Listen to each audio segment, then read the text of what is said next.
Hello, everybody, and welcome again to another episode of the Matrix with myself, Dr. Martin, and my pal, James Junkin. Hey, James.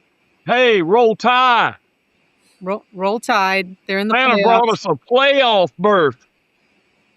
It's great. Roll Tide. We're here again. It's Christmas time, right? It's the holidays. Everybody's celebrating what they're going to celebrate this time of year. This is our last episode of the season. We've got a guest today. We've got Pete Smith from Confyde. That's Confyde with a Y, right? Confyde with a Y. And we're going to talk to Pete a little bit about mental health and his Confyde app and some of the things that he's doing in the mental health space. But before we get to that, James, I want to talk about something you saw in the headlines this week that I think is really important to notice. Absolutely. As safety professionals, we need to keep an eye always on what's going on in the regulatory environment. And I've got a blog article that I posted on LinkedIn on, I believe it was December the 8th. So if you follow us on LinkedIn, you might want to go over and check that out. The blog article is entitled Texas Produce Group's Mount Constitutional Challenge to OSHA's Rulemaking Authority. Now, we've seen this in the past, some court challenges about OSHA's ability to promulgate regulations. For example, the proposed heat illness prevention, heat stress standard, if you want to call it that. That type of situation, their rulemaking authority has been challenged in court before, but this is a very interesting case in that two Texas trade associations, the Texas International Produce Association and the Texas Vegetable Association, has filed a lawsuit challenging OSHA's authority to issue workplace safety standards. And basically their argument centers around the non-delegation doctrine. And basically what it's saying is Congress, in their argument, that Congress gave OSHA too much discretion when it allowed the agency to adopt any type of standard or regulation that the agency deemed reasonably necessary and appropriate. So this is going to be working to the courts. The plaintiffs are basically saying the words are too vague. Their position is it basically grants OSHA virtually unlimited power without clear legislative boundaries. So why is this challenge different? Why should we be interested in what's happening with this case? In light of what's happened with, for example, we talked about on this show, the Chevron deference being overturned, recent rulings and how the Securities and Exchange Commission, their enforcement has been curbed through recent rulings by the Supreme Court. And you're starting to see the court in their rulings draw back some of the authority of these agencies and administrations. So it'd be interesting to follow this case. I think as safety professionals, this is more than just another legal headline. It may be a signal to see that there may be change on the horizon. So anyway, just want to alert everybody to that. That case will be heard in Texas, and likely there'll be appeal coming to the Fifth Circuit. Both of those, the judge and the circuit, very conservative.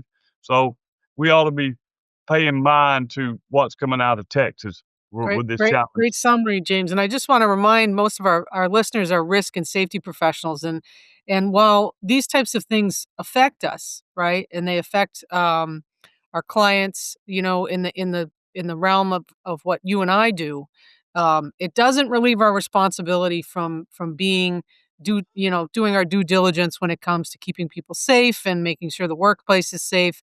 It really is more of a regulatory item, right? As opposed to a good moral stance of how we take care of our workers in the workplace. I just want to put that in there because there's separate tracks here. And that's more of a legal track, more of a regulatory track, not so much a safety management system track. Yeah, I don't think anybody, even the plaintiffs, would argue that we don't all have a responsibility to protect our workers. This is more about how rules get made. Right. And what the process is. So sort of some safety nerd stuff. But if you're thinking that OSHA is going to be abolished, it's going away, it's not. That's not the case. That's not the case, right? Yep. You still have a responsibility to protect your workers, which includes, under the OSHA Act, physical hazards. But today we're going to talk about something, Dr. Martin, that is gaining a lot of traction in the safety circles. While we may not have, at least in the U.S., a legal obligation to protect the mental health of workers, like there are in other countries, we do have a moral and ethical responsibility to acknowledge that that's a hazard equal to those of physical hazards in the workplace. Right. So to that end, hi Pete. You've been awful quiet over there. Well, we brought our show in. Thank you so much for coming. Pete Smith with Confyde. Welcome. Thanks for having me, Dr. Martin and James. I really appreciate you guys having me on and being on. So I don't know how you and James met up, and we can kind of get into that. But he said he talked to you a lot about what you're doing with your app. But before we get into that, into your Confide app and what it actually does, can you tell us a little bit about how you kind of got into this space, what your background is, and why you've created this new solution? Yeah, definitely. Well, I'm from a sports background, and I was a player and turned into a coach. And as a coach, we were looking for something to monitor and support the mental health of our players, to provide them with a way to reach out confidentially and also to get data on how everyone's doing and confidential and anonymous data too, so that we know, how are they truly feeling um, rather than otherwise, I guess you could say. And it was during COVID, where I was kind of the mental health guy on the team and looking after certain players, and I was looking for something, a system to be able to support our team and monitor our team, and I couldn't find anything. So, with my tech background, I actually went ahead and built out this platform, and it was a very MVP bare bones version of the platform. And so when it came to the 2021 season, we used it on our team, and we were a professional rugby team, and carried a squad of about 35 players, and we knew one or two players were struggling with certain things. We thought, if one or two more reach out throughout the course of the season and we're able to provide them help, then that's a huge win. And it ended up being 10 plus players throughout the course of the season. And what we found, it was the loudest one in the lunchroom, the one who wouldn't shut up, who was always joking around, who we would never check in on, because we just assumed they were happy, and our time would be spent on some of the quieter ones, some of the more reserved ones, some that missed out on selection and that sort of thing. So we were able to help people in their most difficult time. We were able to get data on, how the team was doing in certain periods, and sort of change how we were doing things as coaches, or our approach to certain things. Um, but I guess most importantly, we were able to, for some of those serious cases, we're able to, be that helping hand and that listening ear, and provide them with, help them seek professional support if that's essentially what they needed. And so, um, the platform was only ever really meant to be used for personal use on my own team, and um, ended up turning into a business a couple of years ago, and just pushed it out to some other sports teams that I knew, or I knew the coaches, and the feedback was overwhelmingly positive, and it just grew and grew and grew. And from there, we grew to professional teams, amateur teams, US colleges, state sporting organizations, and how do we end up in the construction and the workplace, and in the construction industry? Well, we had a few amateur teams, who, the coaches, the management, they also ran their own business, and they would just say, "Hey, this is great, but why are you just in sports?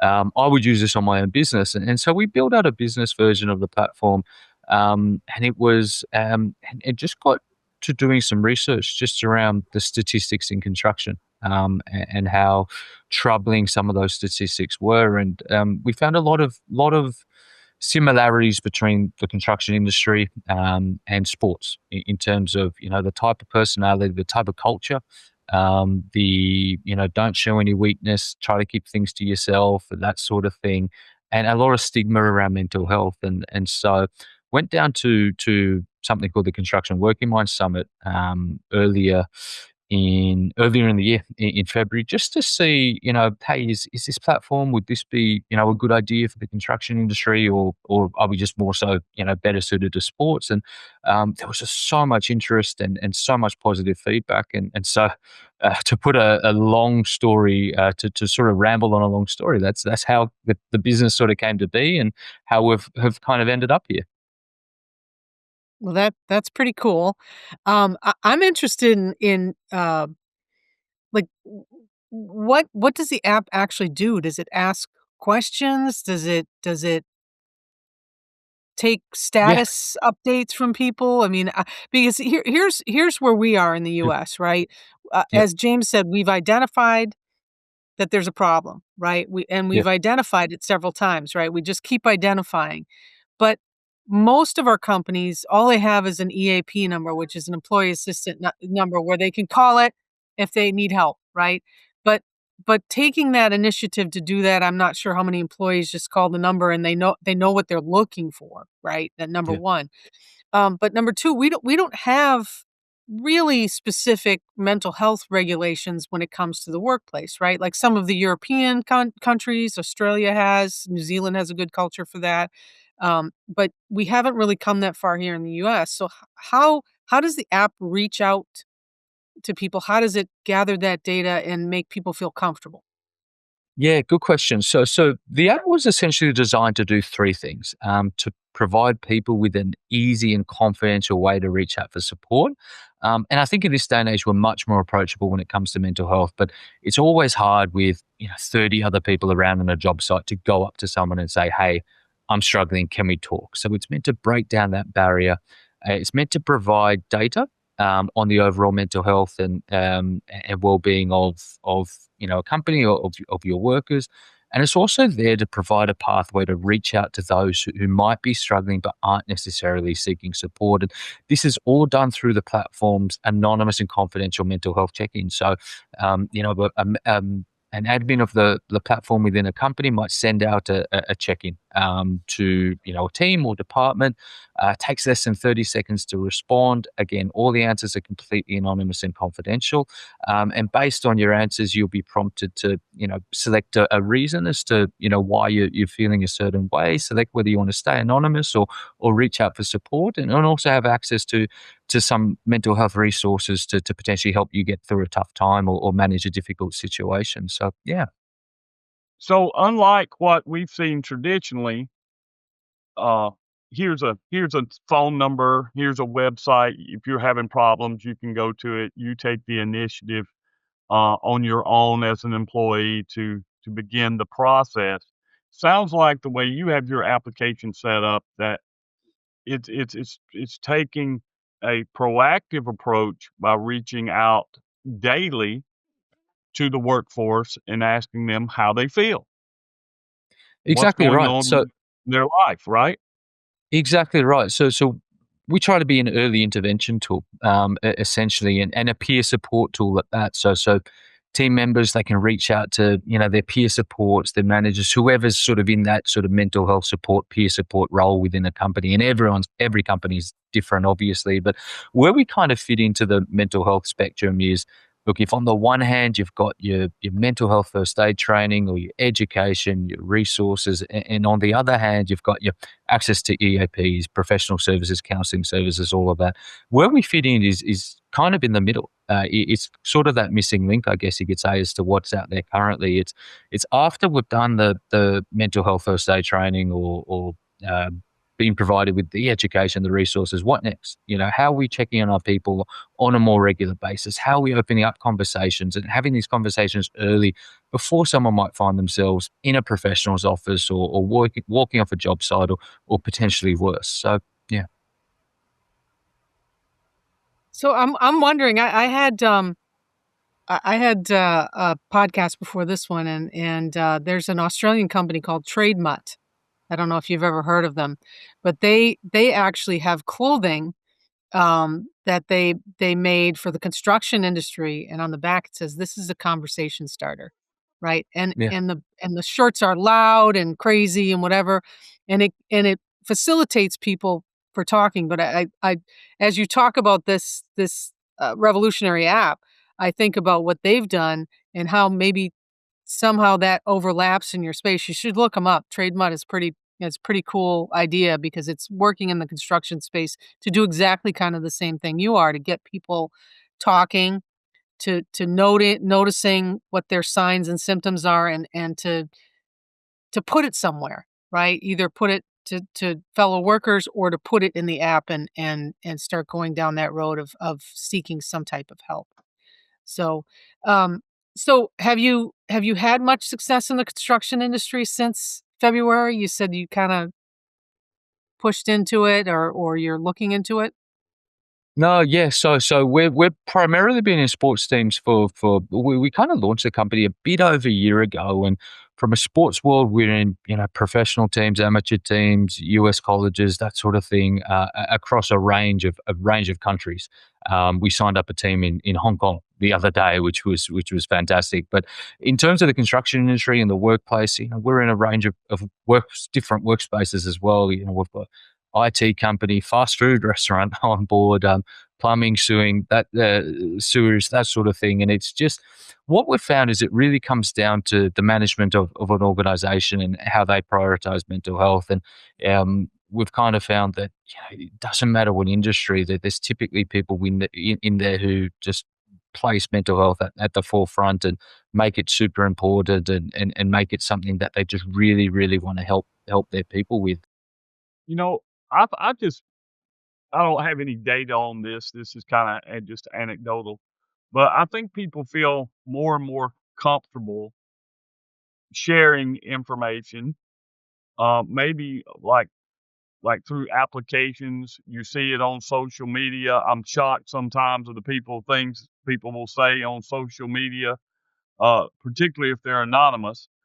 But has it been your experience that people are more honest, if you will, dealing with the application than dealing with a live person?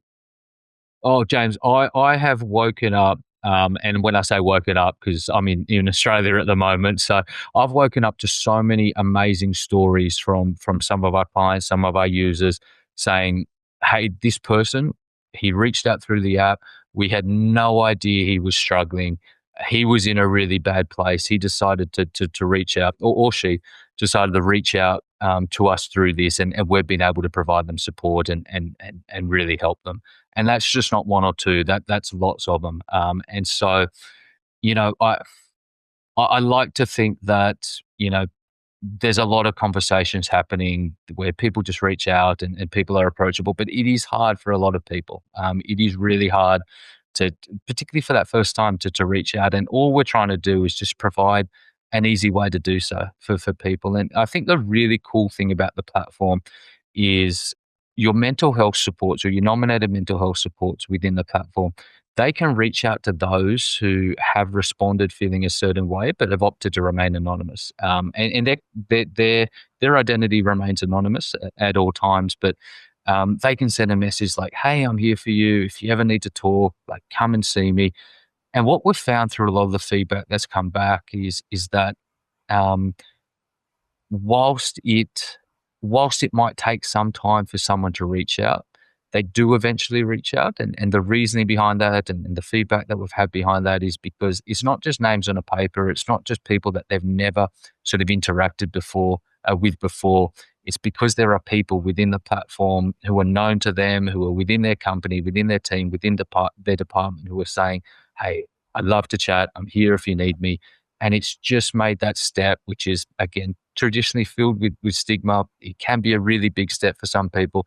It's made that a whole lot easier and a whole lot more manageable. And I've said when we started this, look, if we can help one person, regardless of how big the company grows or whatever it is, I'd be incredibly happy. And we've been able to help so many more. And I really hope that continues to grow.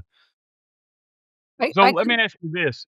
I'm sorry, Dr. Martin. I wanted to follow up on this because then just want to kind of drill down on the user experience. So if I'm an employee, I work for an organization, I have access to this app.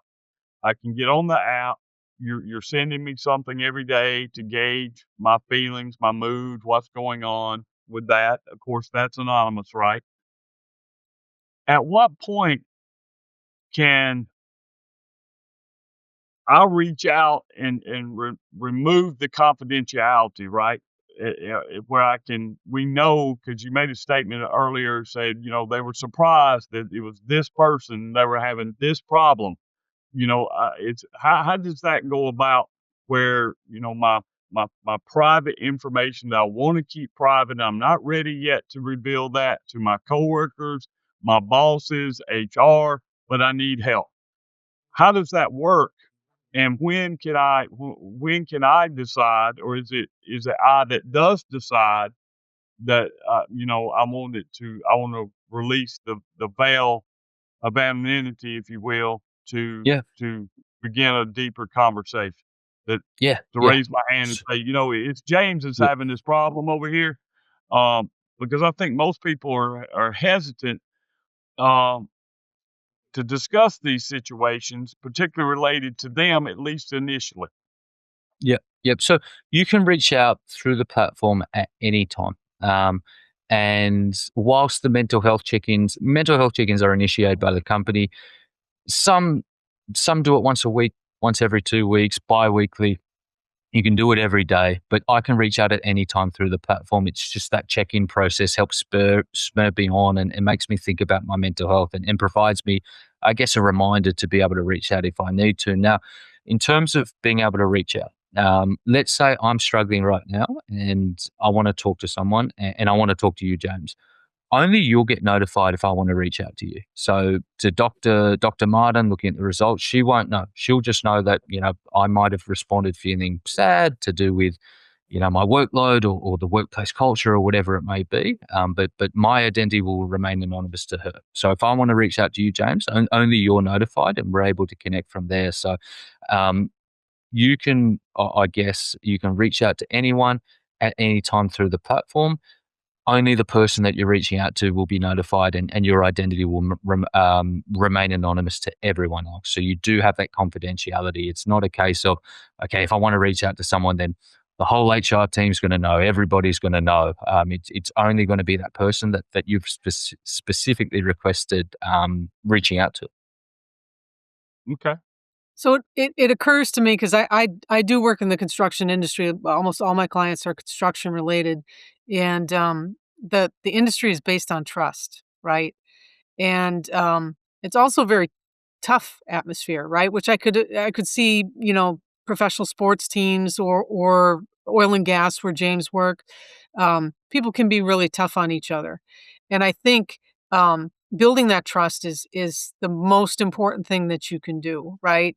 It's really hard for somebody on a construction site to look you in the eye and say they have a weakness, but there might be a better way to reach out, aka through the app, right? Where you build that trust with the system that's in place, right? And that the company is doing the right thing by the employee, right? It might be hard to lift your eyes and look for compassion, but you might be able to start that conversation in a less confrontational way, or a way that you might be rejected, right?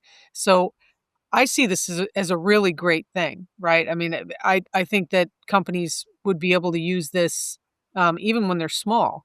So my question would be, to that end, how does, you have a wide range of companies. You got small companies, big companies. Some have mature systems when it comes to mental health. Some have nothing. How does the app serve different end users, I guess, if you will, right? Do you put in things from their own program? Do you have like a standard? Like how does that work?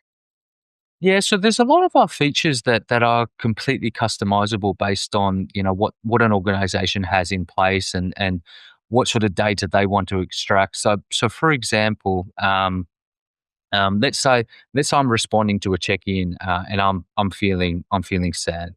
It will ask for a reason behind my selection, and all of those reasons are completely customizable, but based on what information a company wants to extract. It could be purely work related, it could be things to do at home or whatever it is. So in terms of if I'm an organization and I'm in the management part of the management of an organization, I can have a look at the data. Even if no one's reaching out to me through the app to have a conversation, I can have a look at the data and I can see, hey, our users are struggling, and they're struggling for these reasons. Or we might have a really big project due and we underperformed, and we can look at the data and say this is the reason why we're underperformed. And so from a culture point of view, you're able to look at the data and really shape, how you want how things look at the moment, and how you want to move, how you want things to look moving forward. And the great thing about it being an anonymous and confidential platform is this data is accurate. The way people are responding is how they truly feel and how they truly respond, and they don't have that fear of their name being attached to something. And so I guess that data might be skewed. And from a resources point of view, look, every organization has different mental health resources when it comes to look EAPs or other things that they might offer. And so again, when I'm going through the questionnaire or responding to a check-in and I'm feeling a certain way, I'll have access to view some of I'll be able to view some of the resources that are available to me, which are customizable based on the company. So again, let's say I'm feeling sad, and I want to just have a look at the resources available to me within the platform, I'll be able to see only what my organization wants me to see or has in place, essentially, which is one of the many sort of customizable features that we have within the platform. There's a few other things there, but those are probably the two worthwhile and meaningful when it comes to trying to help I think it adds employees value. of a certain You know, organization. Add the, value. the I thing that agree. Yeah. I like most about your app is this. I go to conferences, listen to webinars, read books about mental health, psychological safety, and people say you need to recognize that this is a problem. It's a cross-generational problem. People are, in the worst case scenarios, taking their own lives. It's a huge issue. And no one ever comes with, well, here's the solution of what you need to do about this, right? As safety professionals, we're trained to focus on the physical hazards. All of our education and training courses are based on complying with regulations, et cetera, that focus entirely on the physical. In fact, some would even question whether the OSHA Act can be applied to mental health hazards, right? But once we get to that awareness standpoint, there's very little resources for me as a layperson on what to do to help my team. How can I move forward? And this sounds like it's a great resource that I can implement within my organization that doesn't require a lot of effort on my part as far as an education standpoint that can get help to people immediately. That's my first takeaway. The second takeaway is we're always looking for leading indicators, right, to track in safety as to measure as far as some type of metric. And this is outstanding because Dr. Martin and I've been around a long time. We send out these culture surveys and climate surveys, et cetera. If you safety climate, if you will, is what's happening at that point in that particular time. But if you don't do it frequent enough, you don't have enough data to be able to really determine what's going on within your organization, in my opinion. This sort of gives you benchmarking based on the frequency that you want to do it. And you can look at your organization as a whole. I like to tell people, because they get confused a lot of times between psychological and safety and mental health, right? Psychological safety is not mental health. Mental health is not psychological safety, because I can have great mental health, but bad psychological safety in the organizational culture where I work, right? But my work may be causing my mental health issues. Roll Tide. We spend more time at work than we do anything else. So I like the app as far as from a data collection standpoint. From an aggregate, we can see where we're going as an organizational culture. Now, all that to ask this question. In the U.S., there are no regulations. We've talked about that. But in Australia, there are. In Canada, I think Canada just came out with some new regulations related to psychological safety and mental health. You The see this EU in the also. EU. So how does your app stack up to complying with the expectations and the regulations at some of these other countries? Yes, good question. And it was something I wasn't really across when I first sort of moved back or came back to Australia. And when I started touching base with a few organisations, I was incredibly impressed as to how seriously they took mental health, how much they're trying to do, how much support they want for their workers, their organisation, their players, if they're sports teams, and all of that. And we really I've had really positive conversations as I've been down here in terms of how our platform really fits into what those organisations are trying to do from a mental health point of view. In terms of they've spent a long time trying to establish peer support programs. They've spent a long time trying to train and educate people in the mental health space, and then now they're, I guess, trying to find a solution where they can monitor people, they can have conversations. There's an emphasis on early intervention rather than trying to help people when they're in crisis. And this is where we just kind of fit, where we kind of fit into that spectrum of things, which has been again really really positive to hear. And something that I wasn't, whilst I was spending most of my time in the States, I didn't really know this was going on in Australia until I came back, and was just incredibly impressed how seriously it's being taken down here. Yeah. So, Pete, I want to thank you for coming on because this has been really, really eye opening. And I will say this: we're way behind here in the U.S. We've got a lot to learn, and I say this every time we talk about mental health in the workplace. We're way behind the EU, Australia, New Zealand, some other countries, but we are learning.